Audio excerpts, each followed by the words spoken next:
ইমানেই ধুনীয়া ফাগুনী পছোৱাক ভেটিবলৈ লোৱা উৰণিৰ ফাকেৰে আজিকালি প্ৰায়ে টাইমলৈ চাই এটি বেকা চাৱনীৰ হাঁহি মাৰে সঁচাকৈ সেই সময়খিনি মোৰ বাবে ৰোমেণ্টিক লাগে সঁচাকৈ হাইলাইক যেন তুমি এক অপেশ্বৰী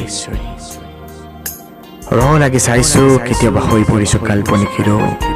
বলিউড ষ্টাইলত যেন হিন্দী চিনেমাৰ হিৰো তুমি ইমানেই ধুনীয়া হয়তো হাইলাক মহেন্দ্ৰ দাই গোৱা তুমিয়ে জুপিতৰা নজনাকে নীলাচিয়াহীৰ পাকত ডায়েৰীত লিপিবদ্ধ হৈ তোমাৰ নামত হেজাৰ প্ৰেমৰ অকবিতা তোমাৰ দেহৰ তৰংগত সকলোতে উৰিছিল চঞ্চল যৌৱনৰ ৰঙীন পখিলা জানা জুপিতৰা তোমাক দেখিলে বসন্তৰ বৰষুণৰ কোবত নামি আহে প্ৰেমৰ বতী নিজৰা তুমি নহয়নে জুপিতৰা মহেন্দ্ৰ দাই গোৱা এই গানৰ জুপিতৰা মন হাসিবাতত লিখিছো বহু কথা সময় পালে হৃদয়ৰ দুৱাৰ খুলি এবাৰ চাই যাবা হয়তো আৱিষ্কাৰ কৰিব পৰা অন্য এক জীৱন মাদকতা তুমি জুপিতৰা এদিন আহিবা